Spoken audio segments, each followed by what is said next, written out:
अभी पिछले कुछ वर्षों से हमारे देश में एक चर्चा चल रही है, शायद आप सब उससे परिचित होंगे अखबारों के माध्यम से या समाचारों के माध्यम से। वो चर्चा है हमारे देश की आजादी के 50 साल की।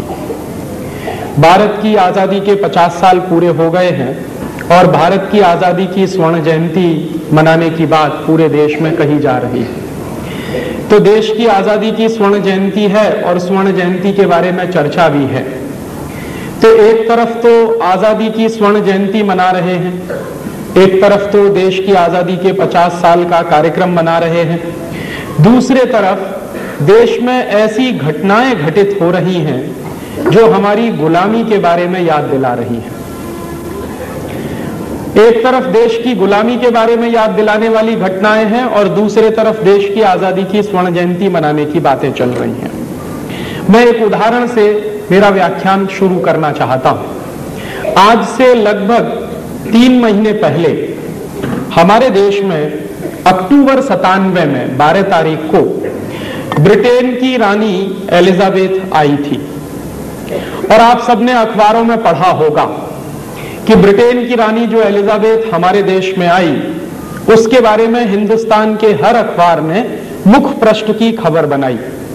भारत सरकार की तरफ से भी काफी प्रचार किया गया और लगभग 1 सप्ताह तक हिंदुस्तान सरकार के दूरदर्शन और आकाशवाणी पर सिर्फ रानी एलिजाबेथ की खबर ही महत्वपूर्ण खबर मानी जाती थी।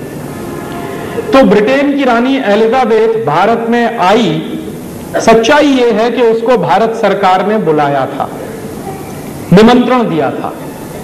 तो एक तरफ तो हमारे देश की सरकार आजादी के 50 साल का जश्न मना रही है और दूसरे तरफ रानी एलिजाबेथ को भारत आने का निमंत्रण भी दिया गया। रानी एलिजाबेथ अंग्रेजों की रानी है और इन अंग्रेजों ने हमारे देश को 250 वर्षों तक बहुत बुरी तरह से बर्बाद किया। हमारे देश में आए थे अंग्रेज व्यापार करने के बहाने, लेकिन देश को गुलाम बनाया था और ना सिर्फ देश को गुलाम बनाया बल्कि भारत की पूरी अर्थव्यवस्था को सत्यानाश कर दिया था अंग्रेजों ने।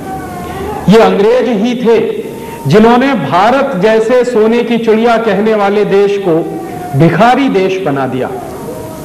इन अंग्रेजों ने कैसे अत्याचार किए, इसके बारे में आप सब अखबारों में पढ़ते होंगे, जानते होंगे, समझते होंगे। 250 साल की जो गुलामी रही इस देश में, उसके लिए जो अंग्रेज जिम्मेदार थे, उन अंग्रेजों को हिंदुस्तान में फिर से निमंत्रण दिया गया आजादी के 50 साल।